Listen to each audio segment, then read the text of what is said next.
Welcome again to the NBI Academy. Welcome to session 4.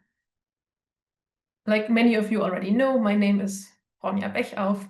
I coordinate this course and I will also facilitate the session today.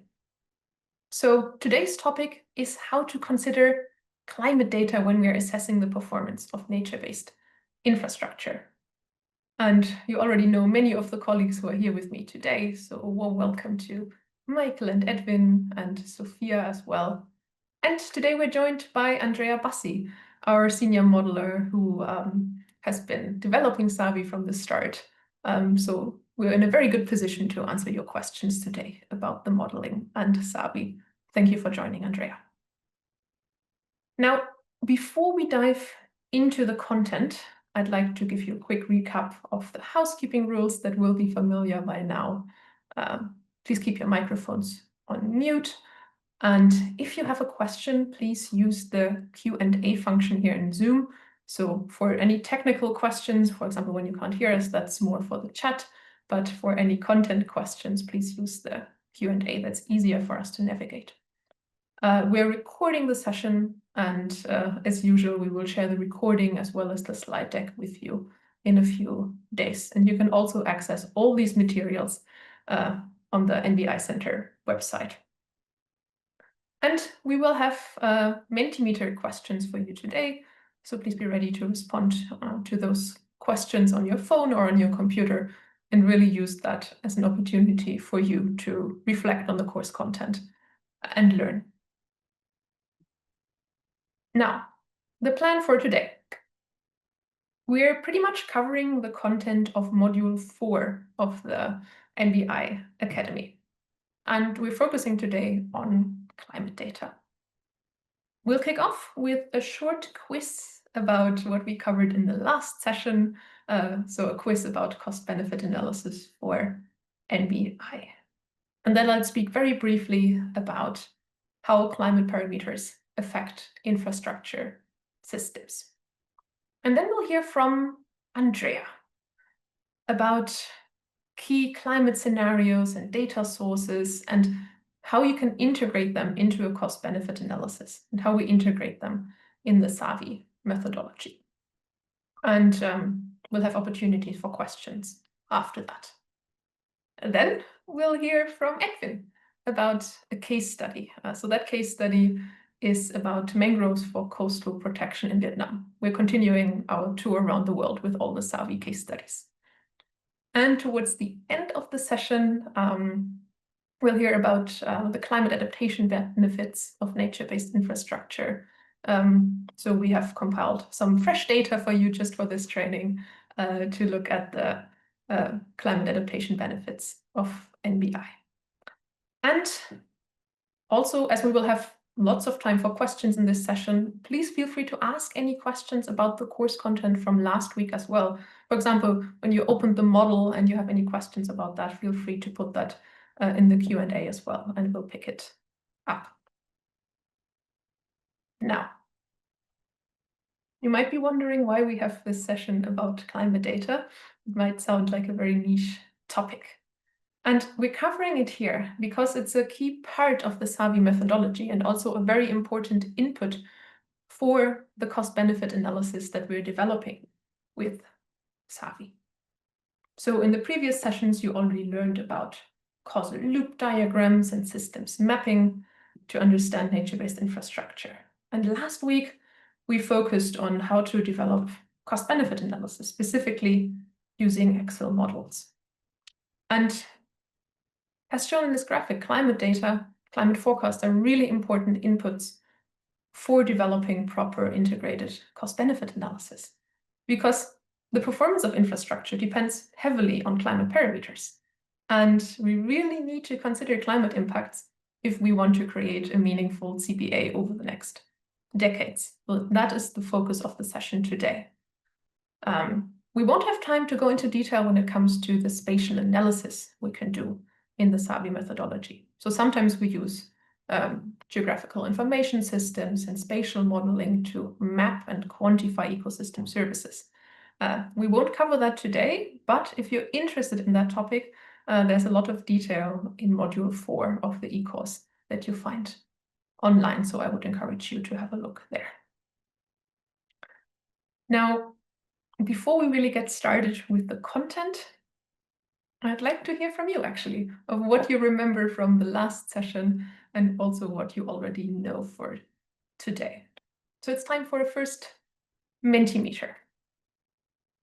You can either go to menti.com and enter that code, or you scan the QR code that I'm sharing on the slide, or you go to the chat and click on the link that Sophia has just shared. And I would like you to respond to these 4 questions. First of all, what does a benefit to cost ratio greater than 1 indicate? So that is one of the results that that you've seen in a lot of the cost-benefit analysis that we've shown to you. So one of the aggregate indicators. Let's see whether you still remember what that means. I'd also like your views on what's the difference between conventional and integrated CBAs. That's something that Michael explained last time. And can you interpret what a negative net present value for an NBI project actually means when that is a result of a cost-benefit analysis? And lastly, as a segue to the topic today, why should cost-benefit analyses of nature-based infrastructure consider the impacts of climate change? I'll give you a minute to respond to these questions, and then we'll have a look at the results together. And if you have any technical difficulties with this, please also let us know so we can help. But I don't see any messages in the chat that indicate that anything is wrong with the Menti, so I'm just switching my screen.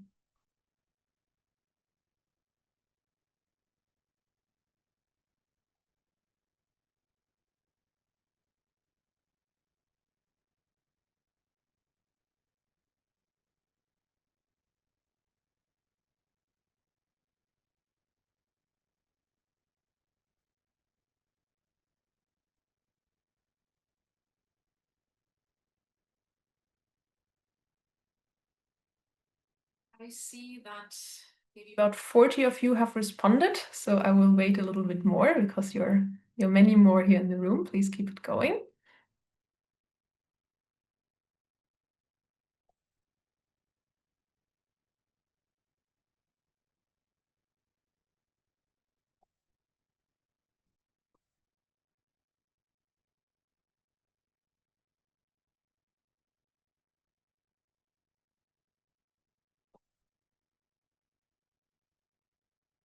No worries, this is not a knowledge test that has any impact on your course certificate. It's really just for you to reflect and see what you still remember as a little recap for last week.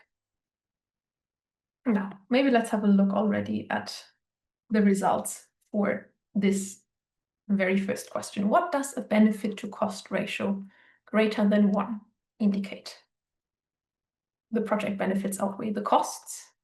The project brings $1 million in return in benefits, or each US dollar invested yields more than $1 US in benefits. Let's have a look what you think about this. And I switched too quickly. Here we go. A lot of you got it right. Congratulations. So yes, a benefit to cost ratio greater than 1 does indicate that the benefits outweigh the costs. So that is one of the key indicators in the CBA results that we always look out for, right? We want the benefit to cost ratio, the BCR, to be greater than 1. We want the benefits to outweigh the costs.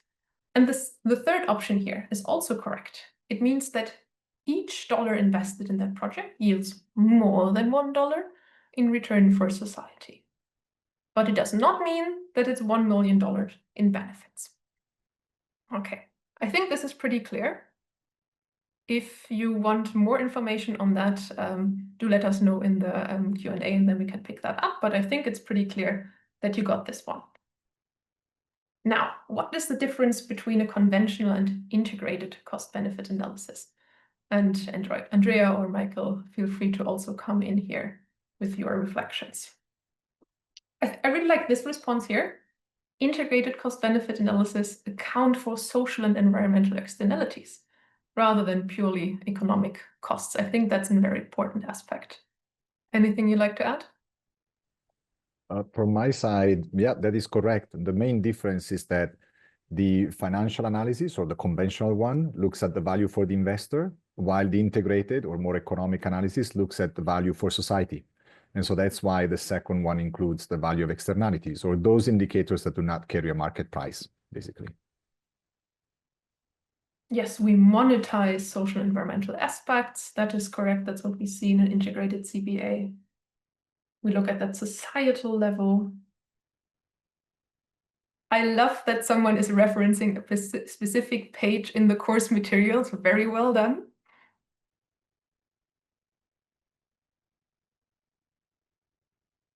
Yes, it's also multidisciplinary, right? We need to combine knowledge from different spheres. We often need to combine different methodologies to actually develop an integrated CBA, because we need more than just the classic accounting of a conventional CBA. Any other reflections here? One comment, Ronja, that I see based on the responses, it is important to differentiate between financial and economic. They're not the same thing. They're all about the dollar value, of course, but the financial is really the tangible cash flow, whether it's revenues or costs.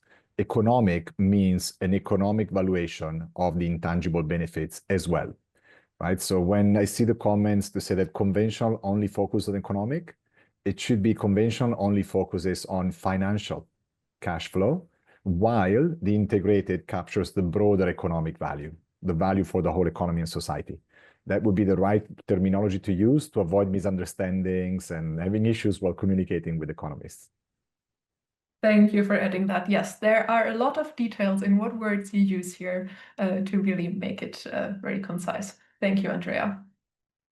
Next slide. If the net benefits or the net present value of an NBI project have a negative value, it means the benefits exceed the cost, the project may not be worthwhile to invest in, or the project delivers little benefits. Now, a lot of you got it right. Very well done. The project may not be worthwhile to invest in, right? We want the net present value, the net benefits to be positive, because we and in this example, it is negative, right? So the costs in this case outweigh the benefits. But it does not necessarily mean that the project delivers little benefits. It's a mean trick question here. It might also be that the net benefits are negative because the project is really expensive. It might deliver a lot of benefits, but it might also be really expensive. And then we still see that this way in the results. Any other reflections here? All good? From my side, just one. Just to highlight the difference between the cost-benefit analysis that we are discussing about and cost-effectiveness analysis. When we look at cost-effectiveness, especially in the case of human health, for instance, we don't really care whether the project is viable from a financial or economic perspective. We just want to offer the most effective option that allows us to reach our goal. So in absolute terms, even if the net present value is not positive, we may still want to go ahead and invest if we have a specific societal goal that we want to achieve. It's fine if there is a net cost. But from the point of view of the NBI type of work that we do, where we want to make the economic and financial case, then the net present value and cost benefit become more important than cost effectiveness. And that's why we prioritize that cost benefit component in our analysis. Thank you, Andrea. And lastly, the segue to the topic of today. Why should cost-benefit analysis of NBI consider climate impacts? Yes, the functionality of the asset will be affected. Maybe the delivery of infrastructure services is affected, or the infrastructure asset gets damaged by extreme events. So that's very important to consider. We'll bring that up later again. Climate change affects local ecosystems. Yes. It's difficult to account for because there's a lot of uncertainty. That is true. But the point here is also that cost-benefit analysis look decades into the future, right? So we really need to account for the changing climate. We can't assume that it stays stable.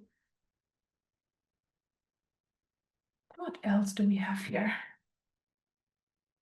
we need to look at the climate impacts for the feasibility of the project.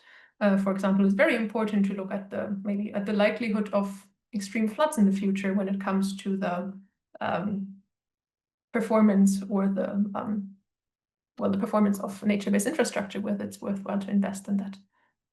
Any additions from Michael or Andrea here? Not from my side, all very valid points that we'll delve deeper as we go on with the course today. Yes, I think so too. Thank you all so much for responding. Very well done already. I'll switch back to the main slide deck and give you a very brief overview of how climate data affects the performance of NBI, and then we'll dive deeper into the presentations from Andrea and Edwin. So just give me a second here.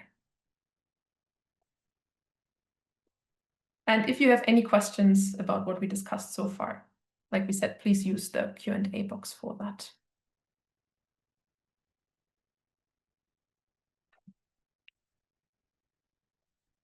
Just a second.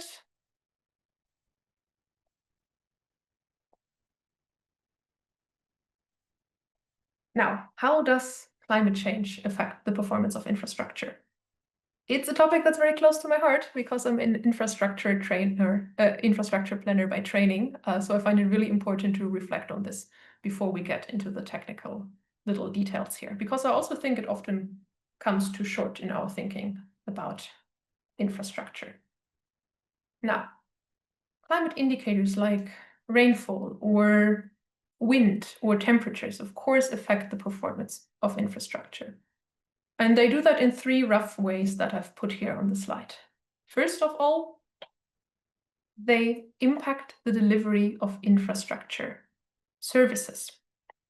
So the infrastructure services like providing clean drinking water or protecting communities from floods or generating electricity. So for example, wind speeds affect the delivery of power generation from wind turbines, or the water in the watershed, of course, influences how much power you can get from a hydropower dam. At the same time, we know that the air temperature matters for the performance of solar photovoltaic panels. And we also know that, of course, rainfall affects the efficiency and the need for wastewater treatment. Just think about a combined sewage networks where when it rains heavily, you'll have a lot of water flowing to the treatment plant, and it might not be able to cope with all of that water, and we might have sewage overflows. And it's just not able to deliver that service of wastewater treatment when the climate becomes so variable. So there are direct climate impacts here on the delivery of infrastructure services. But also, climate change then affects the costs of operating and maintaining the infrastructure.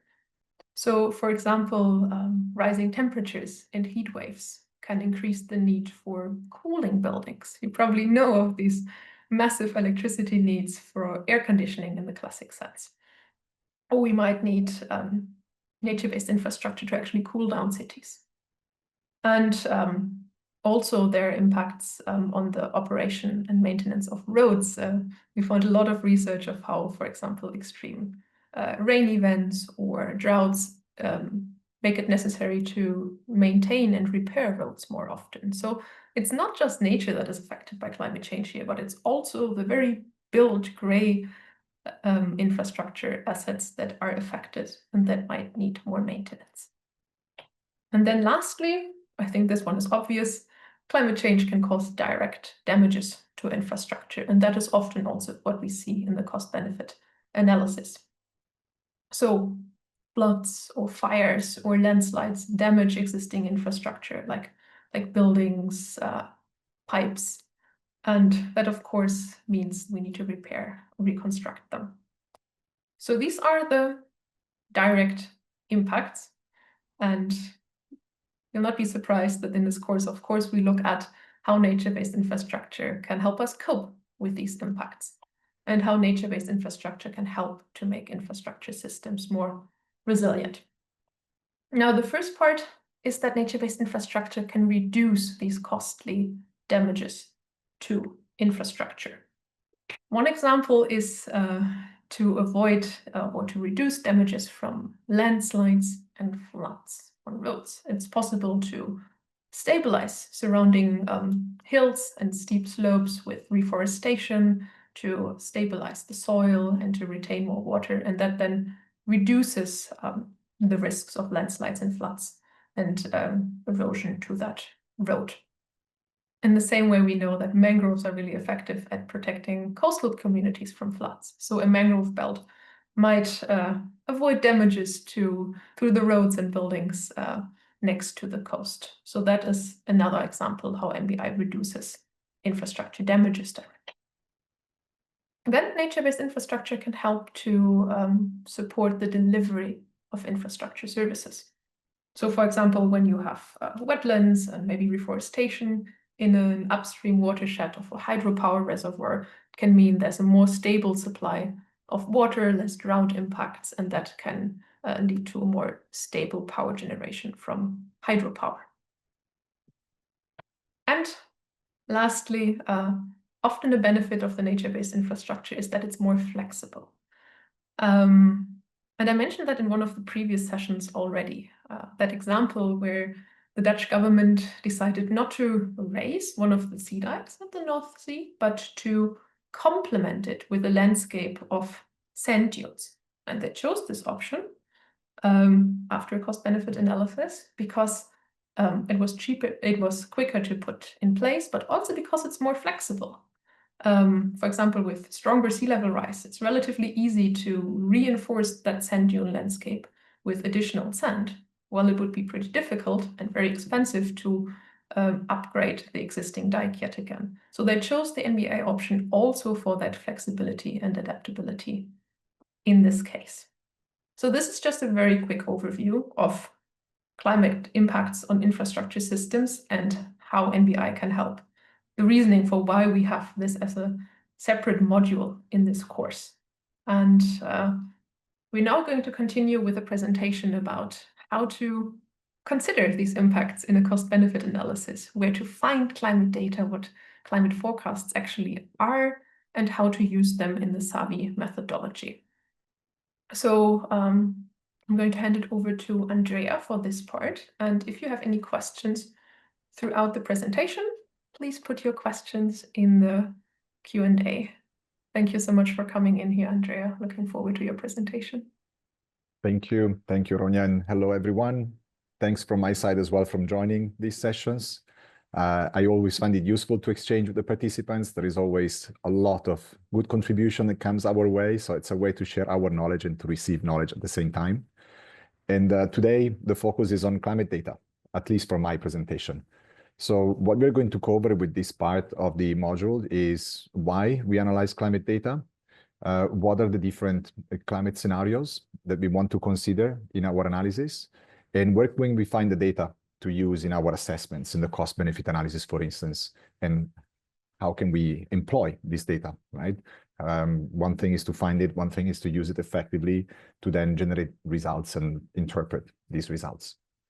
So to get started, first of all, we do collect data, analyze the data, and then input them into SAVI for the cost-benefit analysis. So following some of the examples that Ronya provided, if we have climate forecasts that indicate increasing precipitation going forward, then we normally collect data with monthly time steps and over time so that we can see what is the trend emerging up to 2050 or even 2100. We may want to plan our investments in a different way. So if you're asked what type of nature-based infrastructure should we use in the context of growing precipitation in the future to reduce road damage, we may want to think about planting trees to make sure that we increase water retention, but also may want to have some vegetation that is not as tall as trees, but more compact, more dense, to slow down the speed of water, for instance, if there is a flood as opposed to just precipitation. So we can look at what is the value of nature, the ecosystem services provided, that provide a synergy, right, that offer a contribution to reducing the problem that we're dealing with. And so we need to study the different types of trends that we have in terms of precipitation, temperature, wind speed, for instance, to understand then what is the option to put into the analysis to make sure that we can offer that more comprehensive assessment. So here are the objectives of our climate data analysis. So first of all, we want to understand the local climate impacts. If we want to go all the way to analyzing specific investments in nature-based infrastructure, we need to understand what is happening at the local level now and what may be happening in the future. So we want to see what are the climate-related hazards and the risks that are specific to the area that we want to analyze. Could be floods, could be landslides, could be coastal resilience-related issues like storm surges, for instance, could be extreme heat in cities with the heat island effect, so that we want to look in that case at ways in which we can reduce temperature with vegetation.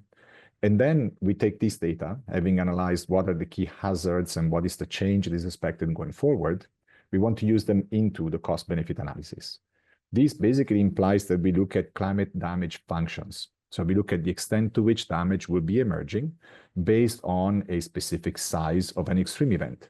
Again, could be precipitation, could be extreme heat, and so on and so forth. This is information we gather from the literature, but that we also cross-check with the information from the study site, because often what we see as a climate-related risk has been experienced in the past, maybe not with the same intensity that is expected in the future, but to a certain extent, there is knowledge and data about the damage that was created in the past. Then, in addition to looking at the damage to infrastructure, and here we go to item 3, we want to assess the social, economic, and environmental consequences. So if you have a damage to infrastructure, we normally want to look at what type of social and economic activity that infrastructure enables, so that we can see whether we have a reduction in access to services, or whether we have simply a damage to the infrastructure asset that needs to be fixed, and no spillover effects. Then what we want to do once we have gathered this information is to transfer this knowledge to our partners and the local stakeholders to make sure that we increase the preparedness in relation to climate risk. And I mentioned preparedness rather than specific forecasts because we never know, in fact, what will be happening next month or in a year or in 10 years from now when it comes to climate change and weather-related events. But if we know what is the range of possible outcomes, we can be better prepared and so possibly avoid some of the worst possible impacts.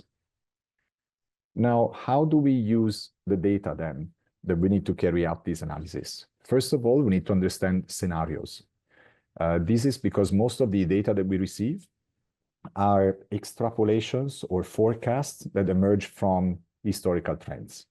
Now, the historical trends for climate are not only driven by dynamics related to the atmosphere, for instance, but they're also driven by population growth, economic growth, the type of energy sources that we use to fuel, to support that economic growth. So there are a variety of factors that are behind the emergence of certain trends related to climate change.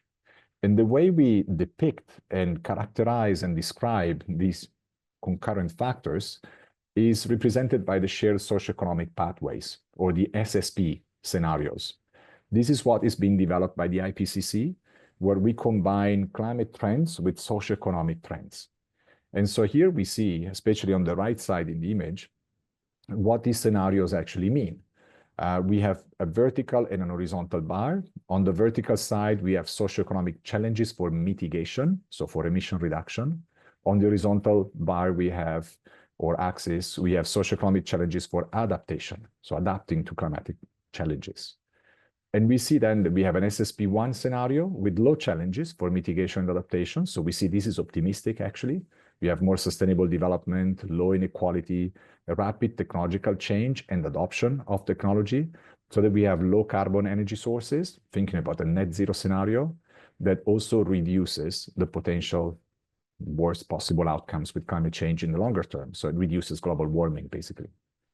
Then we have other scenarios that are somewhere in between, some that favor adaptation and show challenges on the mitigation side, some that favor mitigation but show challenges on the adaptation side, and the SSP3 that has high challenges on both fronts. This is more or less a scenario of inaction compared to where we are now. And then we have the SSP2, which is often used as the benchmark, because it basically represents what would happen if we have the implementation of the NDCs, existing pledges and goals at the national level, where we try and address, to a certain extent, both mitigation and adaptation. But what is important to know is that in conjunction with each of these scenarios, we actually have numerical forecasts so that we have precipitation, temperature, wind speed, and so on and so forth, by country, location, from this database of the EU Copernicus program, the Climate Data Store, that allows us to put numbers onto each of these scenarios. So that then we can decide which one to use and how to interpret the results based on the scenario considered. Now, when it comes to data collection, there are a few sources that we can use. I mentioned the Copernicus program just now, but we also have the IPCC. We also have the WMO, the World Meteorological Organization, the Climate Change Knowledge Portal of the World Bank. They all offer slightly different data, both historical and future, and they offer different interpretations of these data. So what we get from the Copernicus Climate Data Store is primarily a combined analysis, sort of a validated database that obtains data from all the models that are being used by the IPCC. But these are global models. These show global climate change. From the WMO, instead, we get a lot of information on downscaled climate models. So those that look at the climatic dynamics more at the continental level and national level. And the Climate Change Knowledge Portal offers a lot of information to interpret this data. So it looks at the trends, explains the trends, and looks at forecasts and interpret the forecasts, and so on and so forth. So here are a few slides that offer the links to these web pages and databases so that you can start familiarizing with them a bit more to decide potentially what are the best data that you have to use for your own assessment. We tend to use a mix of the different data and information we find from these sources, depending on the type of asset to be considered, NBI asset, depending on the location, depending on the type of hazards that we have to deal with the project and its analysis.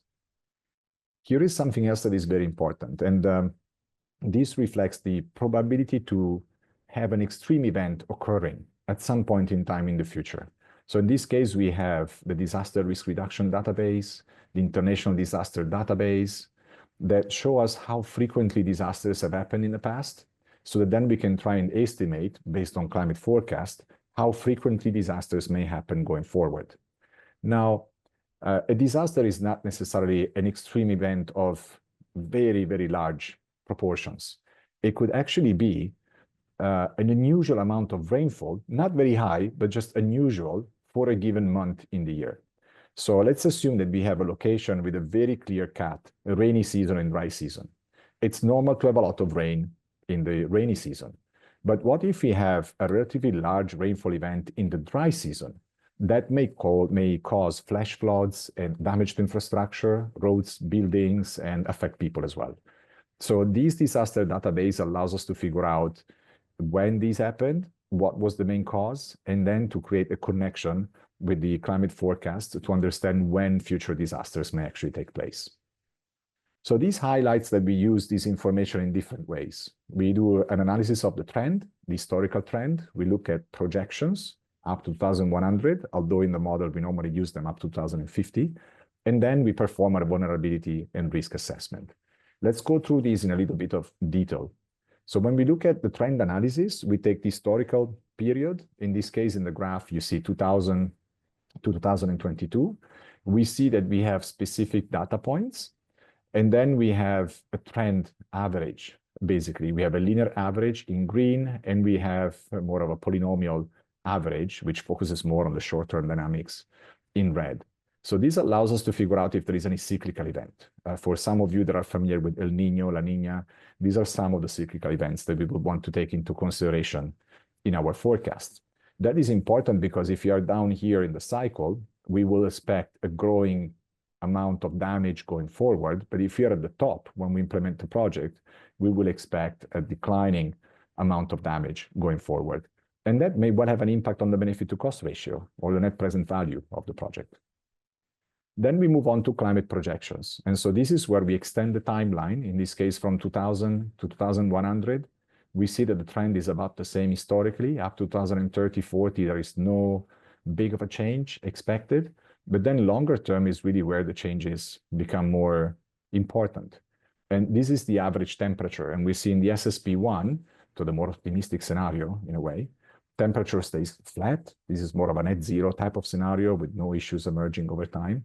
While in the SSP3 and SSP5, the more challenging ones, then we see a higher increase in temperature that will cause for more problems, for instance, to water flow, agricultural production, depending on the type of issue that we want to analyze. Now, based on these information, so the historical trends and the emergence of extreme events, future projections, and the pattern that we are going to see going forward, we can do that vulnerability and risk assessment. And often this is done in a spatially explicit way because we want to know, in this case, it's flood lines, for instance, for South Africa. We want to know what areas could be subject to a flood based on a given amount of precipitation that is being forecasted to happen in the coming years. And so this is where we use different methods and models to understand where the risk is coming from. Again, it's a multi-hazard, potentially multi-asset analysis. So we can look at heat maps generated with models to understand the extent to which heat will increase, potentially in areas that are inhabited, where we have reduced the amount of green spaces available. So there, planting trees, adding vegetation could help. Flood risk maps for water flow, the indices, as I mentioned earlier, for the estimation of extreme events, and then a scenario comparison, because we want to see the extent to which change is introduced when we invest in nature-based solutions or nature-based infrastructure. So in a way, we expect to see a reduction in the risk and the damage, and the damage could be represented as area inundated, kilometers of roads damaged, number of buildings affected, number of people actually affected by floods or landslides and so on and so forth, extreme temperature, to see the extent to which we can then perform an economic valuation of the avoided damage and compare that with the required investment. So this is in a way a summary of what we do with climate data. And we start with the analysis of the local context. We identify what are the key indicators to analyze. We review the historical data. We review the forecast. We then assess what is the risk of future hazards and extreme events to then proceed and run scenarios with intervention options to determine what is the benefit to cost ratio, accounting for the emergence of these future events. So with this, I'm done with my presentation, and I look forward to exchanging more in case you have questions. Thank you, and over to you, Ronja. Thank you so much, Andrea. Yes, there are questions already in the chat. And I'd like to start with two that are relatively similar from Mariam and Eduardo, which is about how we account for uncertainty in these models. How do we communicate this uncertainty about future climate in our reports as well? Yeah, how do we account for that? So on the one hand, we run different scenarios. We don't run a single climate scenario, but we run 2 or 3 different climate scenarios to understand what is the impact under an SSP2 or SSP3 or SSP5 type of scenario. I have to say, we have seen some surprising results, meaning that depending on the scenarios analyzed, we have a different distribution of extreme events in the short term as opposed to longer term. So for instance, we have found in many cases the SSP3 to be worse in terms of climate impacts up to 2040, but then the SSP5 to be worse up to 2050. Or in other cases, we have seen that, like in Ghana and Mozambique, that one scenario, say the SSP3, could see more drought coming up in the future, while then the SSP5 in the longer term could see more floods. So if the problem for the area is really a drought, then the SSP3 could be worse.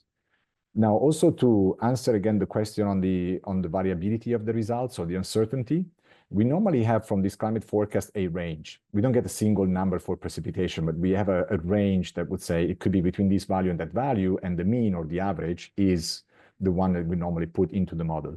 So we get a sense for how to modify the parameters when we do sensitivity analysis on our end to understand what is the variability of the results. So we basically reflect the variability climate forecast into our analysis in the same way. Thank you so much. That's really helpful. Maybe just very briefly, can you tell us how long it takes to get the climate data and integrate that into a SAVI assessment, and also how we choose whether we look at an SSP or an RCP? So how do we choose the different climate projections, for example? Good. So I'll start with the climate projections. So the difference between the SSPs and the RCPs has become smaller and smaller, meaning that now they're basically combined. For an SSP, there is an RCP connected to that. And the RCP is the reference concentration pathway. So it really looks at the global warming potential based on the emission value. And the SSP embeds that in addition to the dynamics of population, economic development, and so on and so forth, and technology uptake. So a while back, a couple of years ago, we were only using RCPs. Now we're using SSPs as a way of adapting with the process that's been followed by the IPCC. That being said, regarding time, it's now fairly quick. It used to be fairly time consuming in the past, meaning that the EU Copernicus database, but also the climate change knowledge portal, make it easy to download the data. And so you can get the full time series of extreme weather events or temperature and precipitation also from the climate change knowledge portal. But then what takes a little bit more time is the analysis of the probability of extreme events, looking at the maps to figure out what is the probability of having a specific climate hazard. And for that, sometimes we create maps on our own. Sometimes we use existing materials. It all depends on the country and the coverage of the database. But that could go all the way from a single day to obtain the data we need and we're good to go, to up to 2 or 3 weeks to actually do that multi-hazard assessment, generate the maps, figure out what are the risks, and then being able to proceed and carry out the analysis with the SAVI model. Thank you so much, Andrea. Yes, I recall it used to be a lot of work to get that into the SAVI models. And also for all of you, if you look at the SAVI assessments on the website, some have RCPs, some have the SPPs. It just really depends on what was at the time and what was relevant. There's one question from Vicky that I'd like to pick up, which is on we don't combine the risk data for different risks like floods or fires or heat, but we look at them separately, right? And my response here would be that, of course, we identify what we have in the causal loop diagram, right? We see what are the most relevant climate indicators. People will tell us maybe that heat stress is a major issue or floods are the major issue, and that is then usually what we would focus on in getting the climate data and putting it in the model, right? Yes, we try and disaggregate as much as possible. And that is because each extreme event or each hazard generates an impact that follows a different causal pathway. So if you look at the causal diagram, right, we have variables that are connected to one another with arrows, and extreme heat will trigger a certain causal pathway, or extreme precipitation will trigger another one, even if ultimately they affect the same indicator. So if we disaggregate, we're able to then use specific data on precipitation, on temperature, and so on and so forth. We're able to use specific climate damage functions so that we can single out what is the impact of precipitation on roads, while potentially there is either no impact or a small impact of extreme heat on roads. So we have differentiated impact pathways. And then we can also have a more nuanced approach to the investment required and the avoided impact that NBI offers. And so the more disaggregated, the better. I have to say that over the years, we started receiving, but also creating more and more data that are allowing us to disaggregate. When we started 4 to 5 years ago, it was a lot more complicated. And in that case, we tended to aggregate a bit more. But now it's a fully disaggregated bottom-up analysis. Thank you. I'd like to turn to a question from Mohammed. So Mohammed works in Nigeria on climate resilient infrastructure. And I think the gist here is, how do we account for the fact that, of course, the benefits in the cost-benefit analysis and the costs, they all accrue to different stakeholders. Someone might have to pay while someone else benefits. And also, how do we account for the kind of justice component in this and account for possible risks of gentrification or changes in affordability and in informal settlements? It's a difficult question to address because it really requires a customized approach every time we work on a new project. But the starting point would be land cover change. So if there is an impact that is a flood affecting a certain community, we would try and look at the area that is impacted. We have done this type of analysis for South Africa, for instance, in the case of Johannesburg.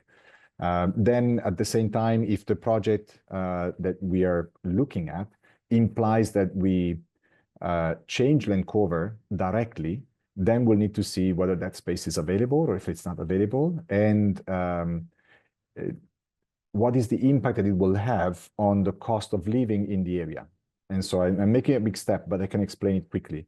So we may have a low-income area with disadvantaged families that is exposed to a climate impact. If we go on to invest in nature-based infrastructure, we may reduce the impact. We may create parks that offer recreational activities. We may offer a more stable connection to services, like electricity, for instance, with renewable energy and so on and so forth. Now, often that implies that the cost of living in the area will increase because the area will become more attractive. And that may push some of the current residents away from the area. So that's why I said it is very context specific. Sometimes we look at the starting point, why there are certain people that are put in a disadvantageous situation because of climate impacts.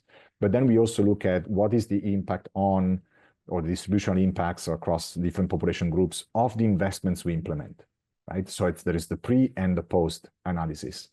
But a lot of this is connected to the contextual analysis. And so the narrative that we develop around the causal loop diagram, around the model, it's not always easy to put a number, like to quantify some of the impacts directly in the model. Thank you so much. And if some of the other participants also have some additions here to how you deal, for example, with NBI in informal settlements, feel free to put some comments in the chat. Maybe you can also learn from each other. Great. Maybe one last question here before we go to Edwin for the next presentation. And that is, do we look at global models for flood and heat, or are they adapted to the existing or local infrastructure? Because I know that a lot of the climate impacts we look at, they're extremely local and location specific, right? Yes. So I would answer it in two parts or in two ways. The resolution of the analysis is what counts the most often, meaning that we need to characterize what global is. A global model could mean that we have a set of equations that are applied unconditionally to all countries and all cities in the world, right? But then that you have a very detailed map that allows you to see what is the impact in a specific neighborhood of a given city, right? Or global may mean that you have a high level, not very detailed map where you just have big pixels, squared areas that show you roughly what the problem looks like. So we would tend to favor the use of the more detailed, higher resolution assessments. And if these are available, we would go into analyzing and understanding what equations are being used, right? And what parameters are being used. So it really depends. But if we can rely on local information by the National Meteorology Department, by the city councils and some municipality and so on and so forth, we would definitely use the more local information. Then on the second part of the question, in general, we are looking at existing infrastructure. We don't really find a lot of information on planned and upcoming infrastructure. Meaning that when we look at an assessment, we know that between now and 2050, there could be an expansion of the population, increased urban areas, and so on and so forth. But unless we are specifically told where these changes will happen, we will not modify the land cover map on our own. But if they say instead that there is going to be a conversion of land from agriculture to settlement, and there is a potential issue emerging because that conversion will take away water retention and so on and so forth, then we would manually modify the land cover map and perform an estimation of the ecosystem service being provided by the new land cover map. But for the most part, 90+% of the cases, we're looking at current maps with current information and no information on the future plans for expansion. Thanks so much, Andrea. That brings us to the end of the Q&A here, but we'll come back to questions a little bit later in the session. Thanks so much for answering, and also thank you everybody for your questions. Please keep it going. We'll turn now to a case study. Edwin is here with us again, and he's recently finished a SABI assessment for coastal mangroves in Vietnam. So these mangroves protect an industrial zone that is very prone to floods. So the owners are thinking about implementing a mangrove belt to protect that better. So Edwin, I look forward to your presentation about the SABI results here and what the NBI brings in climate adaptation benefits. Thank you. So I'm just going to go ahead and share my screen. 2 seconds. So you should now be able to see the screen. So today I'm going to be talking about the SABI assessment on mangroves in Vietnam, or more specifically, looking at the mangroves assessment within the Deep Sea 2 industrial zone within Haiphong. Now, this presentation will cover sort of the main key messages and how we went about things. If you're interested, the report is available online. We go into full details on all the steps taken, as well as the indicators. So to provide a bit of background context, the deep sea industrial zones are several industrial zones located on the coastal side of Haiphong City within Vietnam. It covers roughly 3,400 hectares. And the issue they're having is that every year during the monsoon season and also outside of it, as climate gets worse, we start to see more and more climate damage impacts, flooding, so on and so forth, sea level rise. They've already sort of taken some steps against sort of combating this by implementing a 14-hectare wetland right outside Deep Sea 2. And they've also started to build a national dike around Deep Sea 2 in that area to be able to combat it. But because there are still growing climate concerns, sort of SSP3 style aspects, there are various risks that still be considered. One, there are increasing flood risks to the other areas. There's the damage to production, right? There's about 14 different companies located within the industrial zones, and every time it floods, they lose some of the value added because they have to close down for several days. And also every time there's a flood, that dike is going to be damaged or eroded over time so that the asset lifetime starts to shrink, increasing costs perpetually. Now, to sort of give you a visual idea of where things are located, on this map here is a sort of stylus map of where Haiphong City is located. Each of these colored areas here are exactly where the deep sea zones are. The one that we're specifically looking at is Deep Sea Zone 2, located down here. And that blue line here is where they built that national dike. Now, the national dike has already been constructed. It's the one on the cover side of the report. So what we're trying to do is basically look at a way to protect that dike, as well as have increased flood resilience overall. And the way that, as Rania mentioned, is we were considering doing that is through planting about 70 hectares of mangroves around the park, the dike. This would, one, reduce the risk of flooding, meaning because they sort of slow down the waves coming in. If there's a storm surge, there will be less damage to the dike, less damage to the industrial park if some things get through, as well as less risk of production interruptions, but also have sort of co-benefits that are generated sort of on a societal level, as there's really more improved biodiversity for fish, as well as improved carbon sequestration, because again, these are green infrastructure. So effectively what this is just trying to take that green infrastructure and make it more sustainable by implementing some green infrastructure around it, effectively trying to combine the two in that case.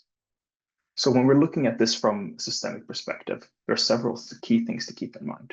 One, what we're really trying to look at is one specific time of climate hazards, namely storm surge and sea level rise, so we know it's related to precipitation.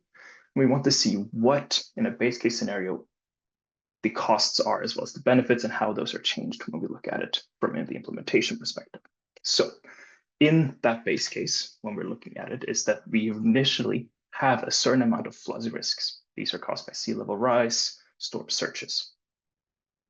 As the flood risk gets higher and higher and more floods are occurring, the public and private infrastructure gets larger, meaning that the commercial industrial activities within Deep Zone 2 start to cease and have to basically pause for more and more days throughout the year, leading to less private value added and less public revenues because, well, people aren't working, so you can't pay taxes and there are more damages occurring, as well as additional costs to fix the damage that has occurred.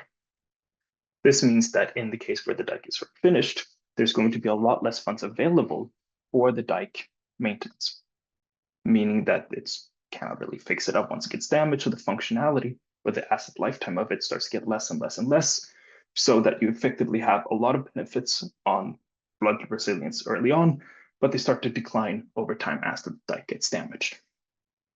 So what would then happen if you consider the NBI of the mangroves? Well, one, they do provide additional flood risk resilience, meaning that we start to decrease the flood risk and there's then going to be less public and private infrastructure damage, more commercial industrial activities because you don't have to pause as many times throughout the year, meaning that overall, we're going to have a lot more funding available for both types of maintenance, one on the mangroves, meaning we can sort of extend the lifetime of them, as well as on the dike so that they will function overall, so that we have higher flood resilience in the long term. Now, one thing to additionally consider is that once that dike is in place and as well as the mangroves, there's going to be a certain amount of construction and operational and maintenance jobs being created. Because, well, people need to take care of the dikes, they need to be constructed, so you have that early construction once they're built, and then the longer term maintenance jobs over the lifetime assets. All of this means that there's more job creation, therefore more public revenues, and therefore more funding, further sort of funding available for maintenance. Because the mangroves are green, we're having a certain amount of carbon sequestration so that we can mitigate some of the emissions that are released potentially from the industrial park, as well as the fact that even though they are mainly there to protect the dike itself, there's also coastal erosion that they'll stop because they sort of go around a little bit so that there's less dirt being pulled away. If you notice from the picture, the deep sea 2 area is very low lying to the water. So anything that comes along might sweep some of the dirt, some of the grass, and start the damage of the general coast area there as well.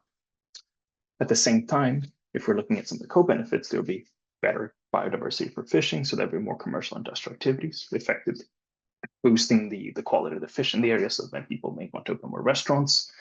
And because there are more restaurants in the area, it's a little bit cleaner. Maybe there's some recreational and tourist activities that increases public revenues. Now, the last thing to consider as well is that because of sea level rise and storm surges, there's going to be more dike erosion, but that'll be reduced because of the mangroves, so that overall there'll be less dike maintenance needed, even though we still have the funds and that potentially can be spent elsewhere. So what we have is a story of effectively sea level rise and storm surges starting to reduce over time as we start to have more of the dike, more of the mangroves, leading to benefits over time. Now, from this, when we were looking at it, several sort of key indicators started to come out. One, on the direct cost side, we were looking mainly at the capital cost and the operational maintenance cost of the mangroves. And it's important to note in this case that the dike costs are not considered because they're already being constructed, and therefore that is sort of our base case in this case. On the added benefit side, we are interested in the green job creations that are created from the construction and maintenance of the mangroves, as well as the increased maintenance jobs from the dike, the value added from the industrial park, the public revenues that are created, property values that are increased because you don't have so much sort of interruption of the production, as well as tourism, fisheries, and recreational activities. On the avoided cost side, we were interested in the carbon emissions, sort of the carbon sequestration of ecosystem services that are created through these mangroves. And sort of the key damage or key indicator we're looking at in this case is flood damage. How do we reduce that over time with the efficiency of the mangroves, as well as accounting for sort of the growth of the industrial park, as well as the dike maintenance costs over time. Now, as the key part of this is the climate or the flood damage, what's important to note is how we actually looked at seasonal precipitation to find out how many extreme events were going to occur. So the way we did that is we downloaded the seasonal precipitation data, as Andrea talked about earlier, from the Copernicus data store. We then performed a linear trend line on each of the 3 SSPs, SSP 1, 3, and 5. From there, what we basically said, anything that goes above this trend line is a small extreme event, meaning it could be maybe the 2% of 2 days of closing for the park, or 3 days closing, something that is sort of in the smaller scale of things.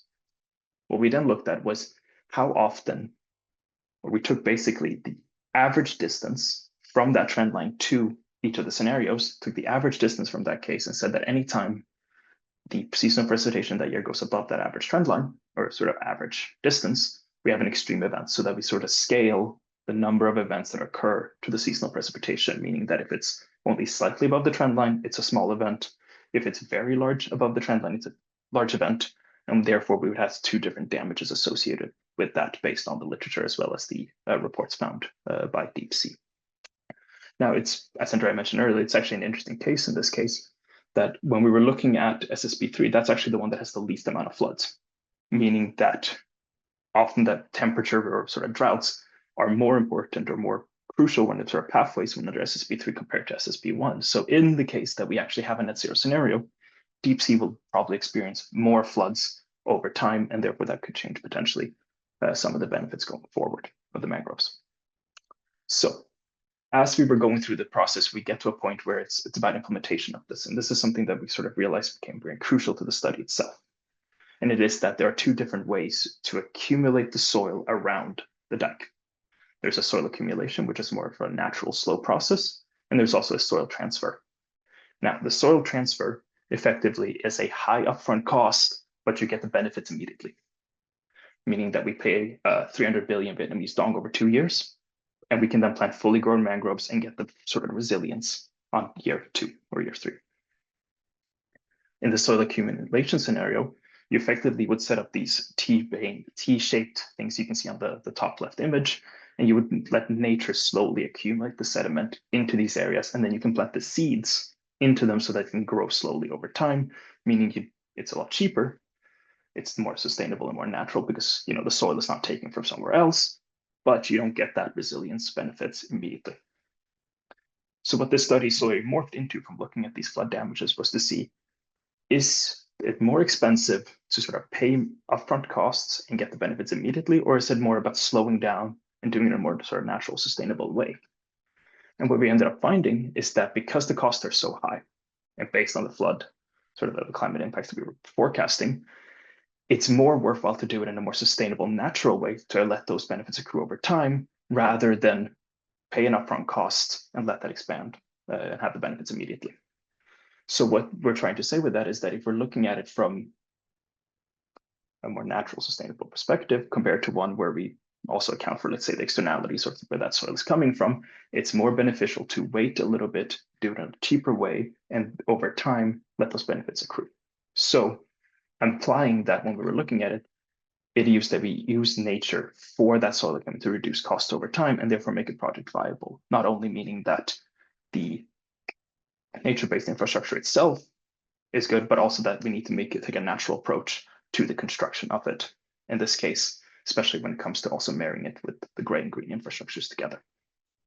So with that, thank you for listening, and I hope to answer any of your questions over time. Thank you. Thank you so much, Edwin. Always a very interesting example, and I'd encourage all of you to have a look at the report. Some of the case studies that we presented in the previous weeks have not been published, but here you're lucky because you can actually look at the full details in the report. And please do send your questions in the Q&A box. And while you do so, I already have a little follow-up question for you, Edwin, which is, what happens with these results now? Can you tell us a little bit more about how it's maybe used for local decision making, how DeepSea will take this forward, and really what it means for the stakeholders on the ground? So the process of this was that we were going to create the CBA so that they could take that CBA to the local Haiphong government and sort of try to convince those as investors to pay for the mangroves itself. Once we finalized the CBA, the meeting was originally planned 2-3 months after, but it's been since then delayed because of, well, as we all know, there's been additional flooding in the area, which makes a bit of a topical at the time there. The way that this sort of is that this style of sort of savvy assessment differs is that in one case, we're looking more at the production value, trying to actually convince investors for this case, meaning that it was immediately going to be used in that study going forward. So yeah. Thank you. Yes, really hope that the assessment helps to make the case for local investments here. Now that they've already done the dike, it would be a good idea to reinforce that further. Maybe for you or for Andrea, just a general reflection on how much can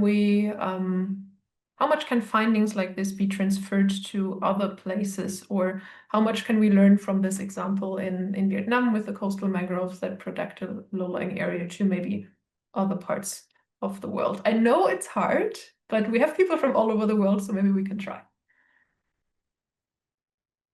It's a good question. That's a really good question. Andrea, would you like to go jump in first? I think. Sure. Dumping the hot potato. That's fine. So I would emphasize the methodological aspect. So when you read these reports, I would say look at the methodology used, look at the rationale for the choice of indicators that we present in the report, because that's the most important lesson to learn, right? So if you're working in a different context, different project, but you're struggling on how to integrate NBI in your project, if you figure out the method for the selection of indicators, if you create your own causal loop diagram and then compare it with the ones that are presented in the reports, that's certainly something that you can transfer, learning from the type of dynamics that we have analyzed in other reports. Then I would say, going a little bit further, if you're struggling to identify what value to use for economic valuation as a very first step, just a first step, not the final one, you can use the same coefficients that we use in the other assessments, just to get a sense of what could be the potential relative size of the indicators, right? The avoided cost as opposed to the investment, as opposed to the other benefit, and so on and so forth. Once that, say, infrastructure is in place, understanding the selection of indicators, the method for economic valuation, then go on and replace the coefficients with more locally relevant indicators and values and so on and so forth, and shape up your analysis more completely.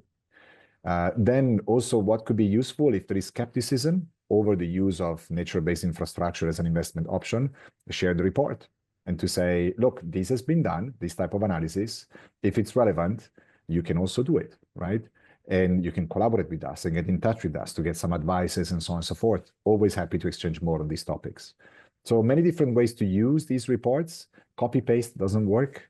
Borrowing coefficients directly for other areas doesn't work, but there is a lot that you can get out of these assessments to better craft your own analysis. That would be my overly long response, but lots of caveats to put there. I would also that just as a way of inspiration. I mean, I didn't know about those sort of T-bar shaped prior to this assessment, and I know where I live in Copenhagen, we're now building an artificial island over there, and I know potentially we've completely dug up the bottom to get all the sand for that island. That maybe was something that, if we're looking at it from an integrated perspective, could have been done in a more sustainable and natural way. In the end, as important as the sort of economic and financial part of it is, it's also important to see it as an inspiration of what could be done elsewhere. Of course, you couldn't necessarily plant mangroves in Copenhagen, but you could look at it from an inspirational point of view in that case. Thank you, Edwin. I wonder whether we've also looked at different financing options for the mangroves in Vietnam. Sometimes we do that in Savi. I don't think it was the case here, but can you tell us a little bit more about what financing the local stakeholders had in mind? Will it be just paid by the managers of the deep sea industrial zone? Was that the case? Well, it's one of the reasons they wanted to get the CBA done, so that they could take that and make the government pay for the benefits overall. Because if we're looking at it from an integrated perspective, there are a lot of benefits both generated for the government and society, right? In the end, our sort of client or partnerships in this case was an industrial park. They're a private actor focusing on tangible economic benefits. What we provided extra in that case is to look at it from a more wider perspective and potentially convince the government to fund the 70 hectares, considering they'd already funded the mangrove, the dike as well. So it's a way to add more to it. In this case, Andrea, I see you raised your hand. Yeah, and there was also a discussion, if I remember well, on the possibility to use the land as opposed to fund the project, right? Because some of that land, if you invest in nature-based infrastructure, becomes land for cultural activity, social activities, sports and recreation, and so on and so forth, bird watching. And so there was the idea to say, first, please allow us to use that land, right? Because it's publicly owned, being mostly water at the moment. But then in addition to that, see how big the benefit could be, the intangible benefit, if you want to contribute, given the return that this investment will generate for the population, then you're more than welcome to join in, right? That was the idea. So it's to start distinguishing between the benefits of different audiences and different actors, and have a financing approach that is reflective of the beneficiaries. Right? It should not only be one party paying for everything, but it should be that shared costing, shared financing approach based on the multitude of benefits being generated. Thank you both, and thank you all for your questions. There's a lot more going on in the Q&A now.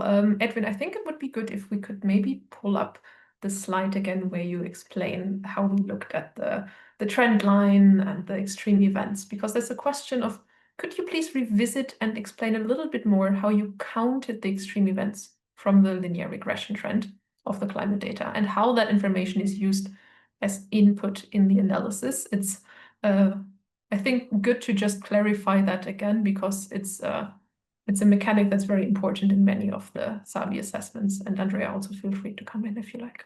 So we usually do this, and to sort of speak on general Savi assessments, we do this in two ways. One, we to sort of calculate the probability of an extreme event, which is through this extreme wet index, meaning that we assume that there's a certain amount of climate damages that happen every year, and we multiply that by the probability. That is increased precipitation in the next coming year. Now, we did it a little bit different in this case because we had data on what a small event causes and what a large event causes. So in this case, we wanted to make sure that we had that either or ways sort of to go through it, meaning either it's a small event, either it's a large event, or there's no event.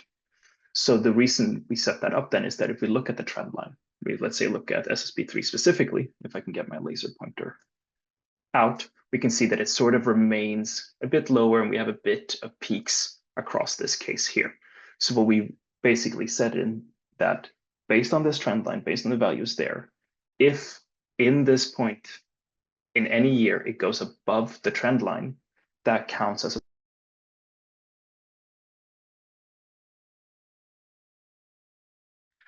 for a large event. We then calculated the distance between the trend line on average, each of these trend lines across the point when an event occurs. So we didn't account for anything that sort of went below the line. And we said, what is the average distance in this case?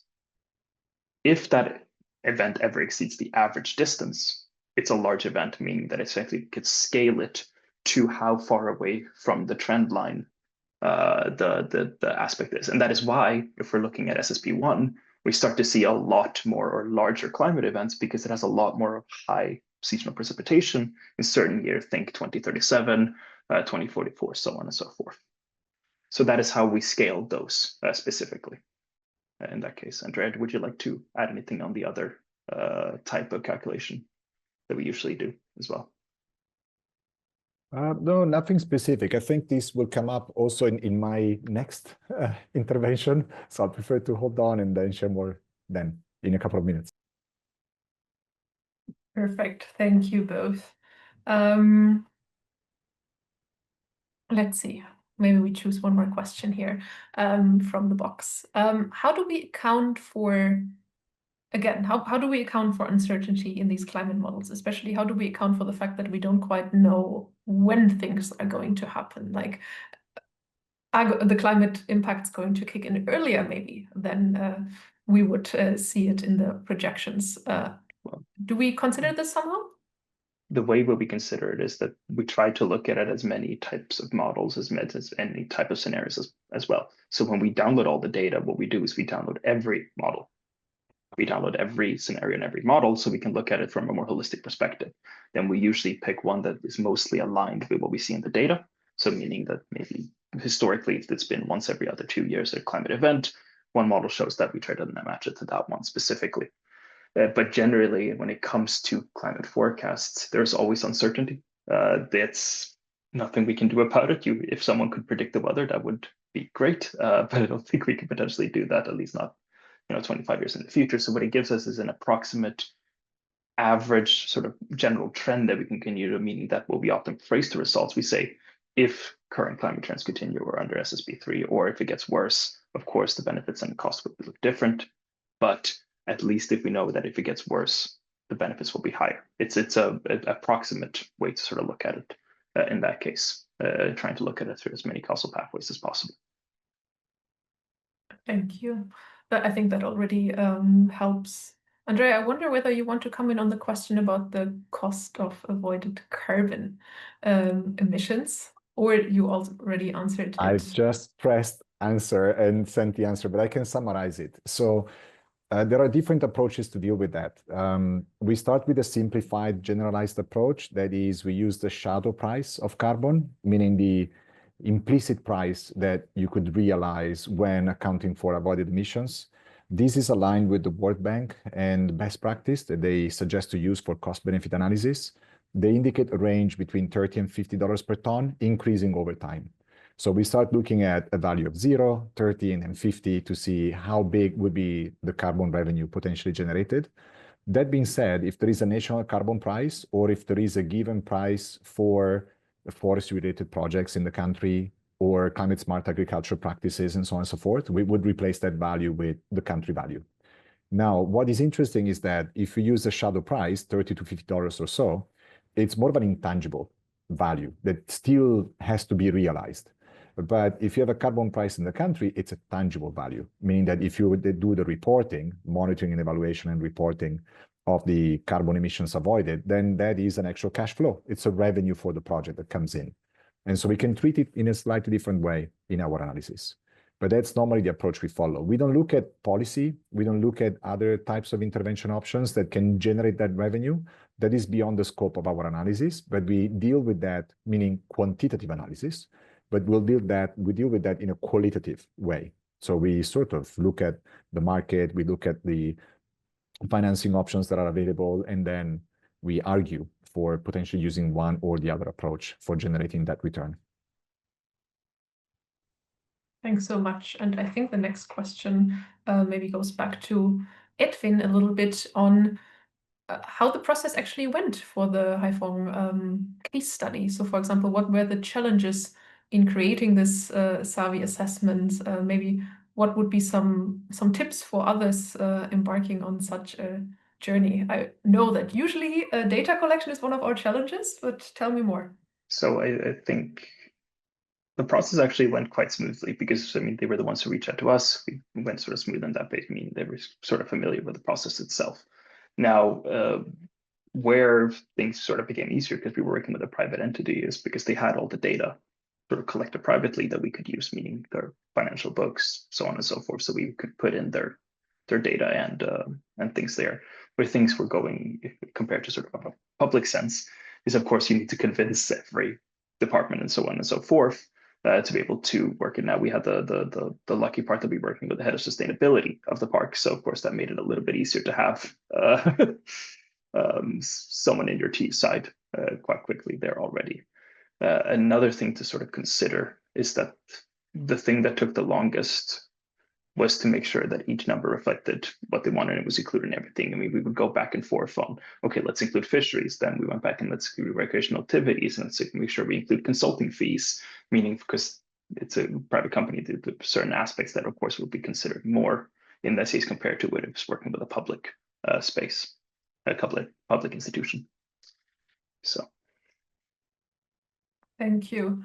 Yeah, and I mean, I think this was also one of the SAVI assessments where we were lucky that there were, for example, very concrete plans already for what the NBI would look like, right? Or we're going to put in place maybe these T sections to attract the sediment. And if we have to carry in the soil, this is what it would cost. Sometimes we assess nature-based infrastructure projects that are much earlier in the planning process, where we have a lot less information about what it would actually be about. So I think this one was one where we were lucky to actually have relatively detailed plans already.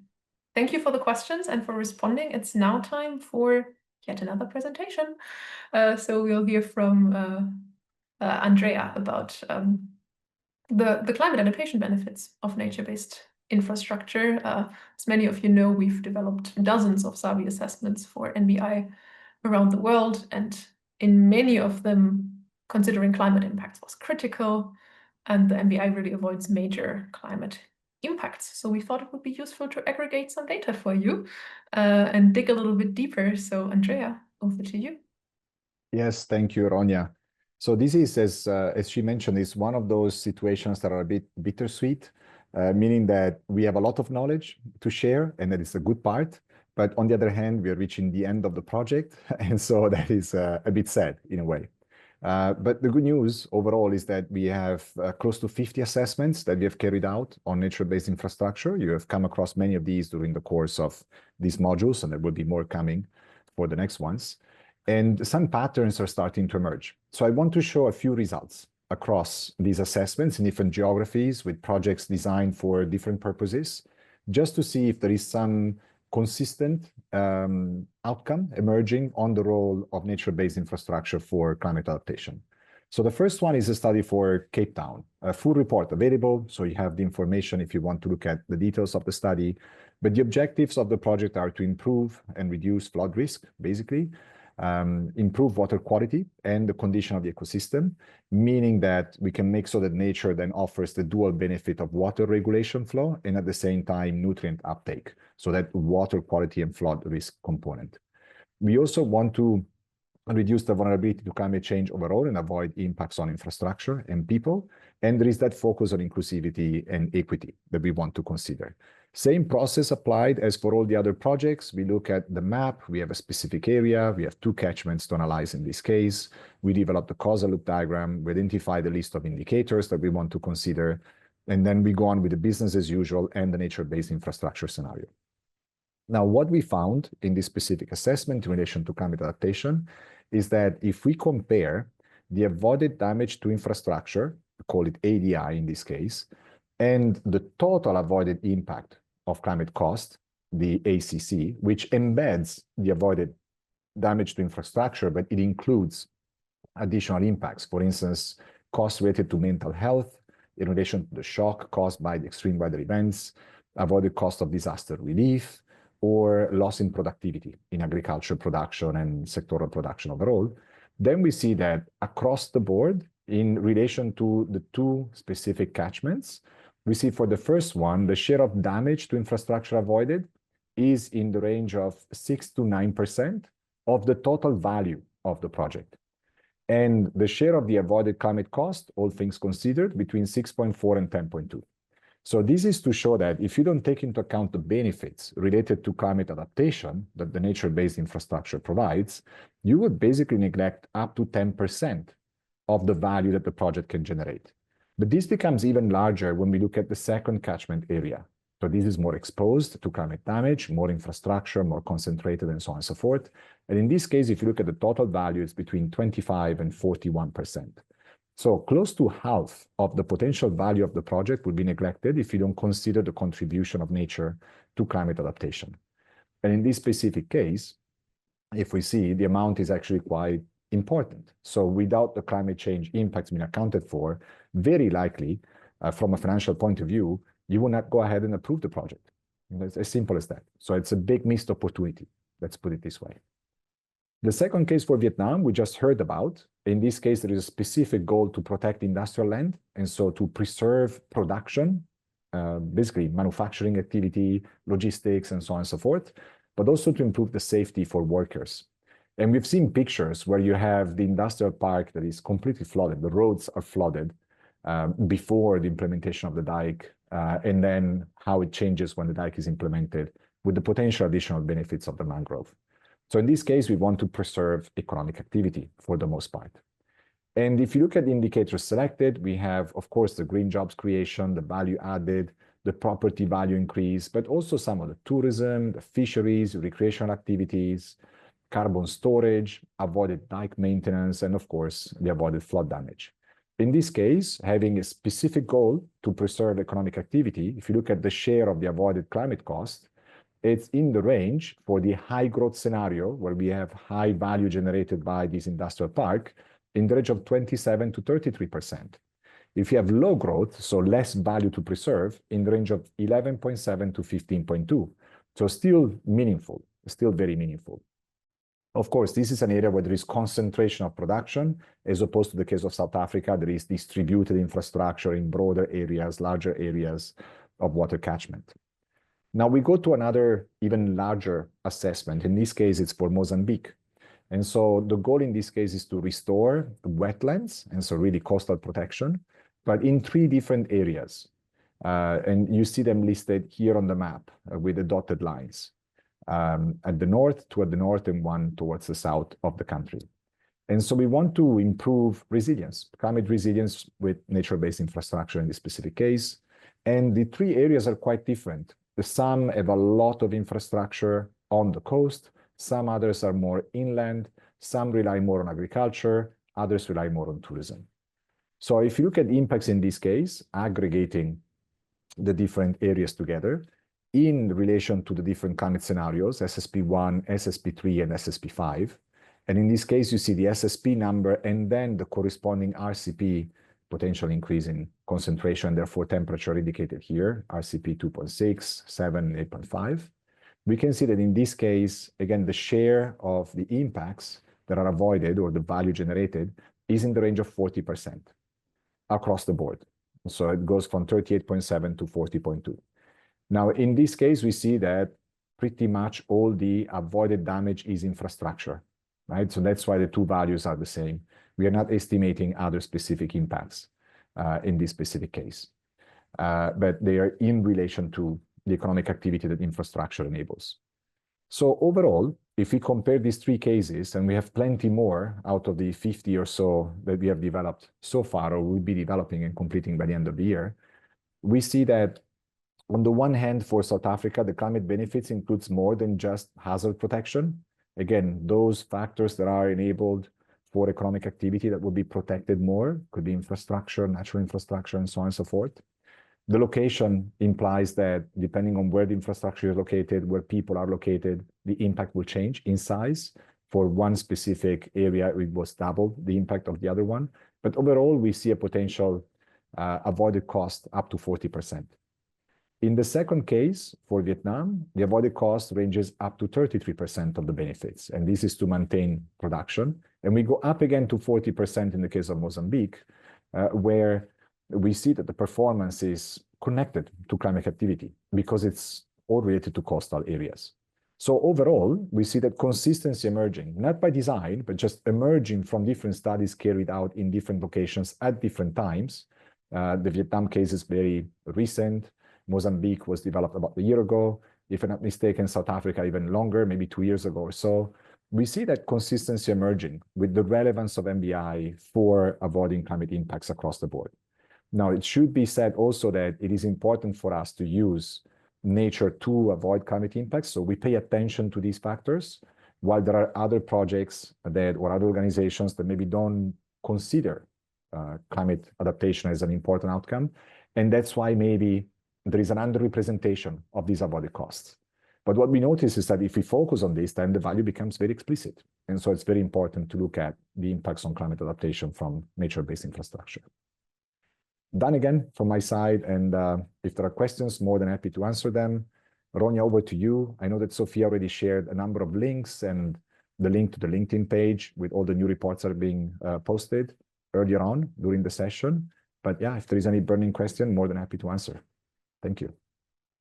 Thank you so much, Andrea. Great presentation, and really interesting to see how much we would miss if we did not include the climate data in the assessment, right? We just wouldn't be able to see that performance, that benefit of NBI, if we didn't do the work of integrating the climate data. Give people a little bit more time to write their questions in the chat. Maybe just a very brief clarification. Do the avoided costs of climate include the avoided infrastructure damages or not? Yes, the avoided cost of climate includes everything, includes infrastructure damage and all the other potential impacts that we have estimated. But this is, again, a way of distinguishing tangible and intangible, right? And in most cases, the avoided cost of climate change are tangible because they're damage to infrastructure, foregone activity, economic activity, and so on and so forth. And so, yeah, one combines the two. So one is the total and one is the subset. Yes, thank you. Because we have so many other climate-related indicators as well that are not infrastructure, right? Very, very good. Maybe taking a step back, have we ever encountered a SAVI assessment where in the end the costs were larger than the benefits? So do we also see NBI projects that don't appear viable or don't bring these large benefits? We have, yes, I think we have. What we were tasked to do then was to identify how to make them financially viable, right? How to connect maybe different types of assets together, how to make so that maybe the carbon pricing that will be charged as a revenue could be higher. We have an example, for instance, that we analyzed where we had a variety of different intervention options. This is for Kisumu in Kenya. In that specific case, we had reforestation and land restoration. We had climate-smart agriculture practices. We had biodigesters considered for natural gas production. We had a sewage infrastructure being considered to reduce the load on water and related water pollution issues for fisheries in the lake. And if I remember well, the wastewater management investments did not result in a positive benefit to cost ratio, right? They were not worth it. But the fact that we could implement them using the potential revenue generated from tree planting and carbon sequestration will make so that we can take a more holistic, more systemic approach to support the local community. So in a way, what was designed in this case was a project that was based on carbon finance, already established a platform to receive the carbon finance, and use the carbon finance revenue to then invest or generate the resources needed to invest in other areas, such as sanitation and wastewater management. So that's what I said, that sometimes it's not economically viable, but we try and figure out ways to make sure we can leverage the resources to make sure that implementation can take place. And if it happens that the project is not viable from a financial perspective or economic perspective, we would simply say so. It's not a problem for us to say that it's not, if that is not the case. Because again, there may be organizations or the government and so on that will look at cost effectiveness and still decide to proceed with the project. So full transparency overall and clarity in presenting the results.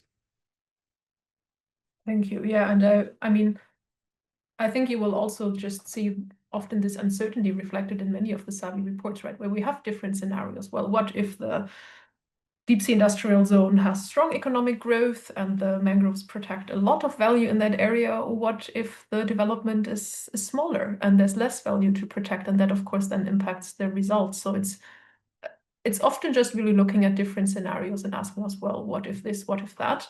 And that transparency, I feel, really helps to inform the decisions as well. Yeah. And sometimes, the project is not designed to generate economic or financial benefit. We work on one project where the idea was to plant trees for a certain area, an hectare or two, around schools in Ghana, if I'm not mistaken.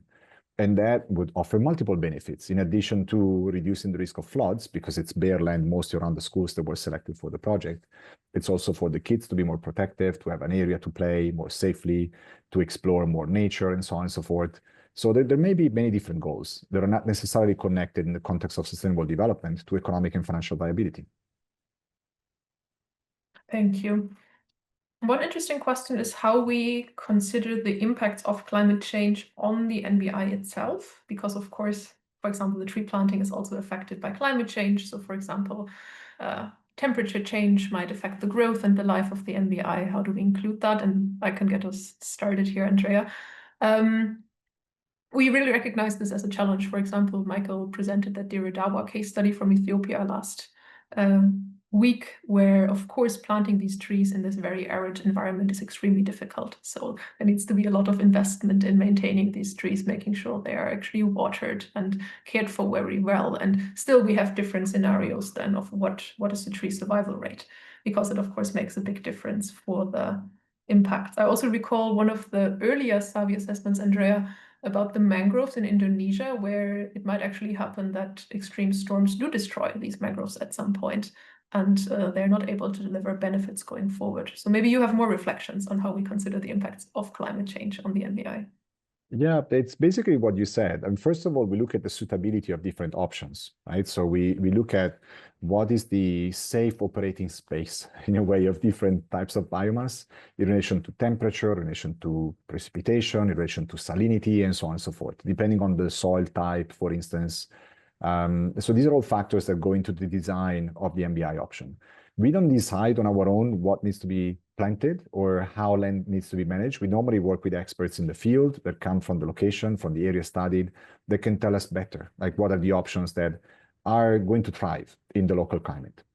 Then the other aspect we consider is the human factor, right? The human factor in relation to how much maintenance is being provided over time. In the case of Addis Ababa, if I remember well, at the city level, massive effort for tree planting, but if there is no follow through with maintenance, watering plants and trees and so on and so forth in the second and third year, mortality can increase up to 70%. And so we were looking at what is the extra cost of maintaining the trees and plants that were planted over the course of at least 5 years to make sure that they would become more resilient overall. Because often the capital cost is covered, and once the trees are planted, the project is done, the funding is exhausted, and there is little follow through. And so some of the benefits will not emerge.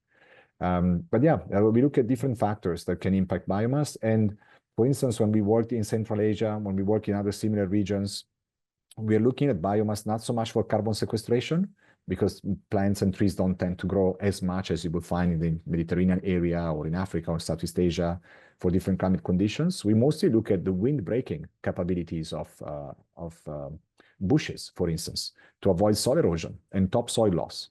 So depending on the area and the issue, there would be different types of plants and trees that are being considered based on the type of services they offer in relation to the problem that needs to be solved. Thank you so much. Many questions in the Q&A here. I would suggest that we all put our questions in the Q&A, please. And maybe one colleague can mute here. Thank you. Andrea, I have another question, which is how we look at health costs or health benefits of nature-based infrastructure. It's something that I've seen in many of the SABI assessments, maybe as an added benefit of physical activity, but also sometimes we actually have an indicator that is loss of life. Maybe people die in a flood. Can you explain a bit more about that? Yes, yes. So we do capture both aspects depending on what the outcomes of the investments are. On the one hand, is physical activity, recreational activity, and so on and so forth, walking and cycling in urban areas, for instance, as the potential benefits of non-motorized transport. At the same time, we look at the potential avoided morbidity and mortality in relation to flood events. I think we did that for Ghana and for Mozambique as well, where we have information on the number of people impacted by previous floods. Based on the size of the flood, we can then estimate what could be the potential avoided number of people impacted. The same goes for agricultural land. For instance, if agricultural land is impacted by floods or landslides or topsoil loss and agricultural production declines, we often have looked at the impacts on nutrition and the quality of nutrition for the local population.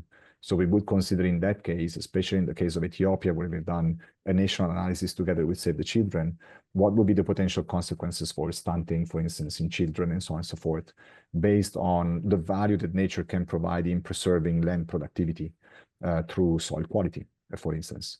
So we have different aspects that are being covered. And I actually wrote a couple of years ago a guidance document for the WHO, the World Health Organization, on how to estimate the health co-benefits of sectoral investments in energy, investments in nature, investments in a variety of different sectors. So there is more and more that is being developed in terms of materials around the human health dimension that is worth considering in our assessments. And we try and include it as much as possible, including, for instance, gender differentiated impacts. So these are new areas for expanding models and analysis that we're trying to build into our work on a regular basis. Yes, we often discuss whether we can disaggregate some of the benefits by gender, because we know that women, marginalized groups, are often disproportionately affected by climate change, rely a lot on infrastructure and ecosystem services, but often we just lack the data to differentiate that in the cost-benefit analysis, even though we would really like to do that. Maybe you can reflect a little bit more on how we deal with, again, uncertainty and errors. How do we are we sometimes able to assess a project and then look back to how it actually performed? We have not had that opportunity yet, simply because we developed a tool that can be applied, Savvy, right, on the design stage or implementation stage or post-implementation stage. But most of what we have worked on so far is really project preparation stage, where the analysis we perform can be included. For instance, in the case of Ghana and Mozambique, projects we have implemented with UNEP, with the UN Environment Program, in proposals for funding submitted to the Green Climate Fund, for instance. So what we do is basically the economic and financial analysis that is requested by the GCF for the analysis of projects.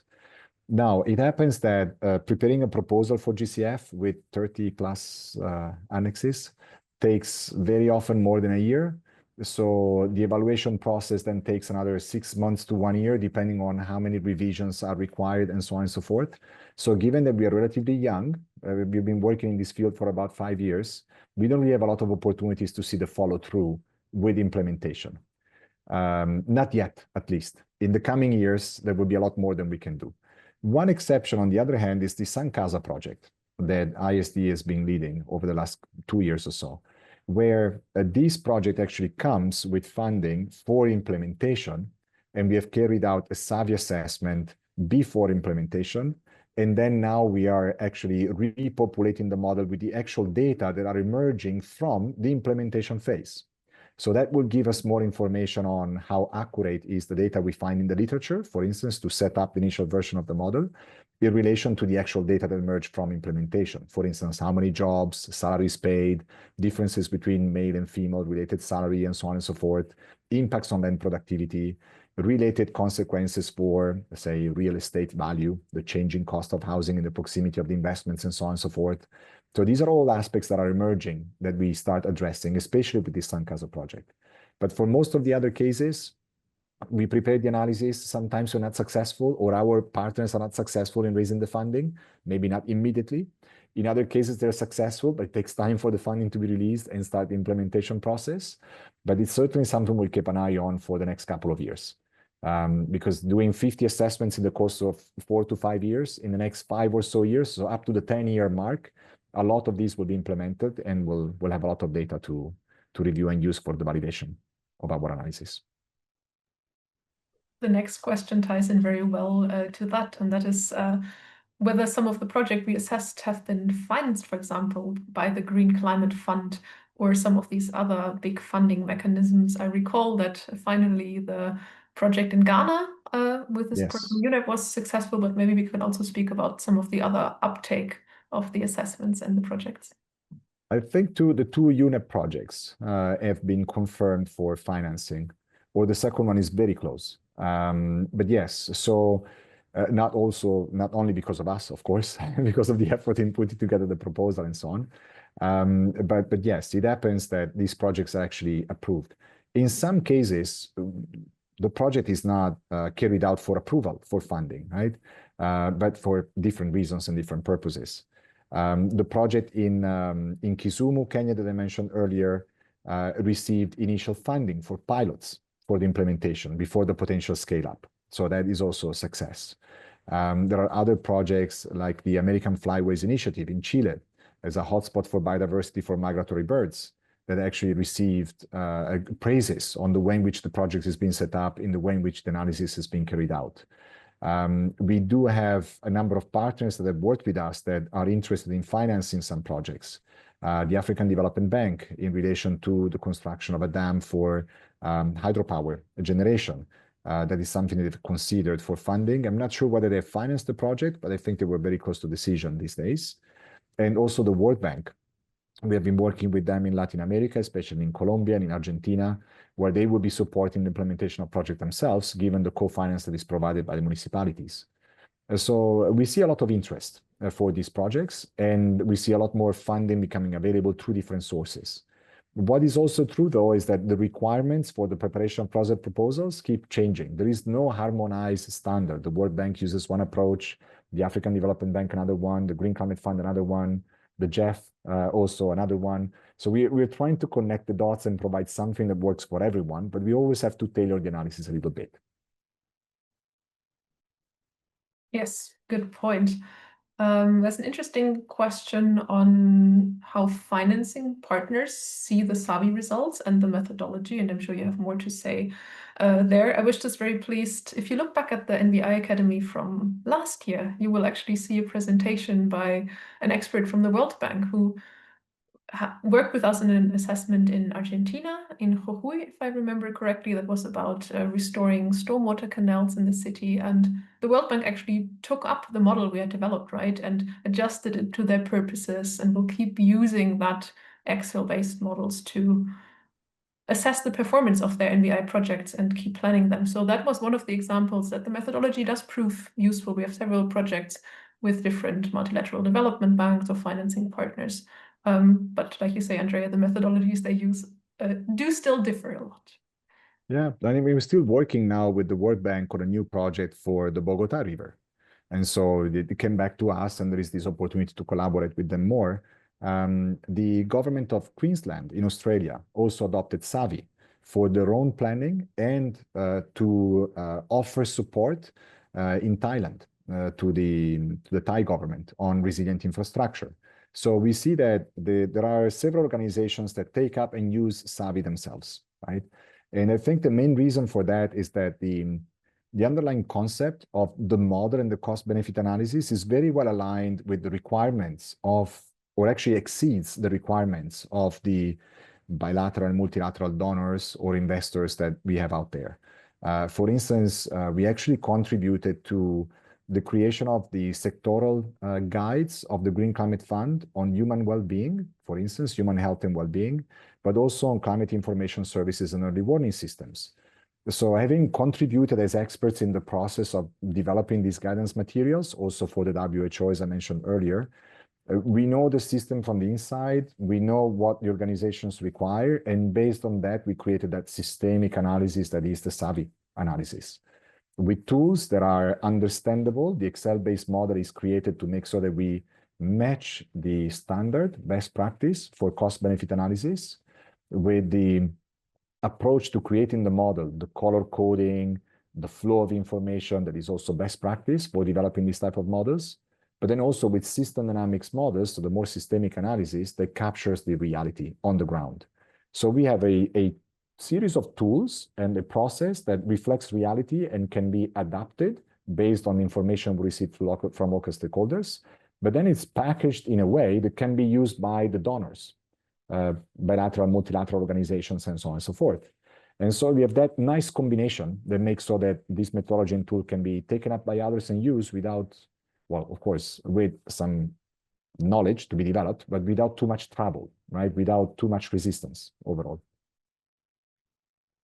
Thank you. All very good questions here. And I'd like to take one last one before we move to the closing of the session. And that one is from Vicky on who are actually the stakeholders in a SAVI assessment, who needs to be involved, and also what are the different data sources. And this is, I think, also for us always useful to reflect on, right? Who needs to be in the team to conduct such an integrated assessment? What kind of knowledge and skills do you need? Well, it really depends on the project. But we normally try and figure it out when we develop the causal diagram as a first step, right? When we have the causal diagram and we identify what are the key indicators, we know whether we need to work with planners, with policymakers, with experts on biology, with experts on the economy, with experts on climate change, and so on and so forth. So we actually use that initial analysis that comes out of the survey we receive from the local counterparts to understand who should be part of the team to develop, formulate the model, validate the results. So in practice, and Ronja, feel free to add more on this, we always work with a project counterpart, and we leverage the knowledge of the counterpart to have access to additional people and additional resources in general, knowledge-based resources. And so in the case of UNEP, they have local contacts, they have a local office maybe connected to UNDP, they can provide information on who are the experts they're dealing with. In the case of Sankasa, we are close to the municipalities, and so we can work directly with the experts from the municipalities working in different departments. In other cases, for Latin America, in the case of Argentina, for instance, or Colombia, we have access to the World Bank team that is located there, and so they also point to the experts that are normally working with the municipality and that are trusted in the different fields and areas that we're interested in. So our role is primarily to offer that knowledge integration. Like we know the tools, we know the methods, we know the literature because we familiarize ourselves with the literature beforehand, but our task is really to connect the dots. So if we lack knowledge and we don't invite an expert that is knowledgeable in one specific area, the risk is that we have an incomplete cost-benefit analysis. We neglect costs or benefits, and that is not good. So we do tend to leverage as much as possible the local knowledge. And the team composition changes depending on the characteristics of the project.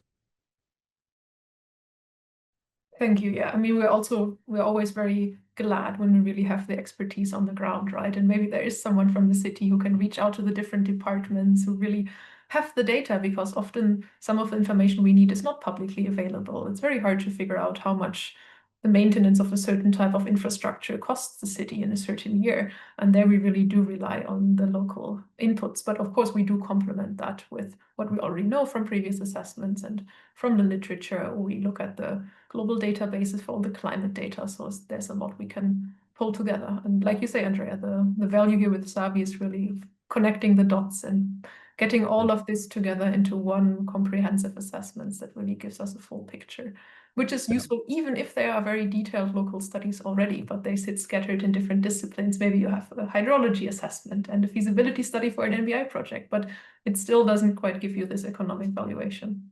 Yeah, or maybe they don't use the same underlying assumptions, right? So you have a certain population trend assumed in one case, or a certain precipitation trend assumed in another case that are not connected, not comparable, and so on and so forth. And I would say also in general, it's not an easy and straightforward process, right? It takes time to get people together. It takes time to make sure that they speak the same language, project-related language, right? So we use the causal diagram for that. Sometimes we don't get a lot of feedback early on. We don't receive any data in the first few weeks of the project. But then if we go ahead and prepare a draft analysis and our stakeholders have something to react on, then they become a lot more active. So it really depends on the level of engagement and who's actually proposing the project. Thank you so much. And thank you all so much for your very good questions. It's amazing to see that engagement here. And thank you, Andrea, for all your responses. I'd like to slowly move to the last part of the session, to get some reflections from you again. And let me just share my screen again, because I have a final Mentimeter for you, because you've been listening a lot. So now it's time for you to get active again for a few minutes. So please go to menti.com again. And I hope you can see my screen, because right now I can't see all of you. And please either go to menti.com and use the code, or scan the QR code, or maybe one of my colleagues can also send you the link in the chat. And I would like to know from you, how did it go today? Just a very simple kind of multiple choice option there. And one thing that you learned today. You can also write several things. So a key takeaway, maybe something that surprised you, something that you're taking home from the session today. So please take a minute to respond to this. We'll also have a look at the responses together, and then we can look forward to the final session next week. Ronja, your screen is not showing. But yeah, I felt that as well. So let's try again. Can you see it now? Yes, it's the usual Zoom fun. Sophia, did you send the link in the chat? Perfect. Okay, so everyone has a chance. I'll still show this for another few seconds, and then we'll move to the results. And it's always very interesting for me to see what you learned and whether things actually came across. Please take this opportunity for reflection as well. It really helps to remember.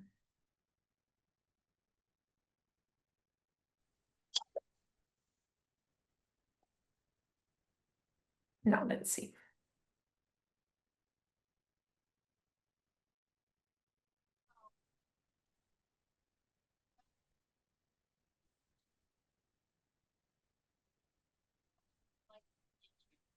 I only see that maybe half of you have responded so far, so please keep going.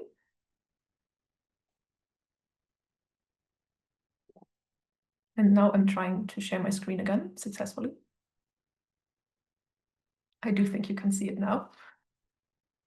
I'm glad to see that many of you learned new things. Glad about that.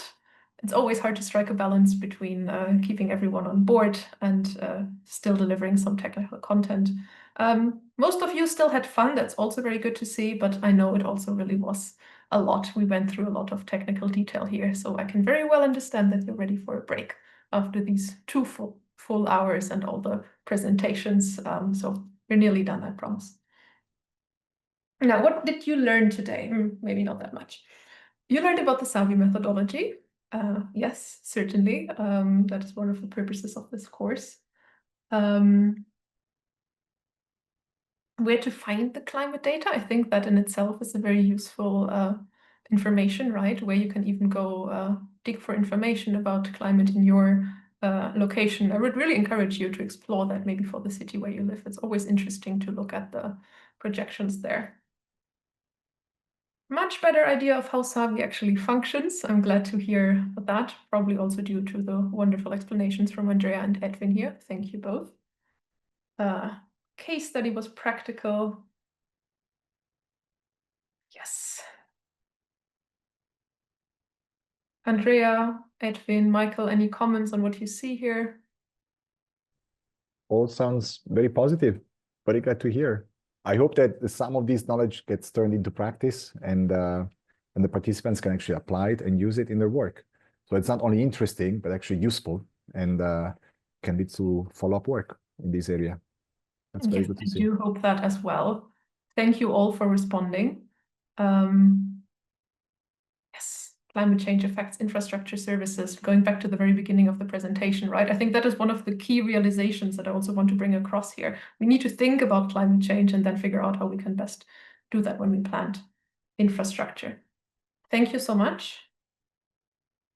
This was it. I'm just going to jump back to my normal presentation and do a little outlook to the next session. So just give me a second here to switch my screen again.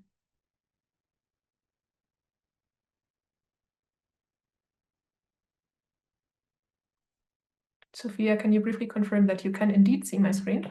Yes. Perfect, thank you.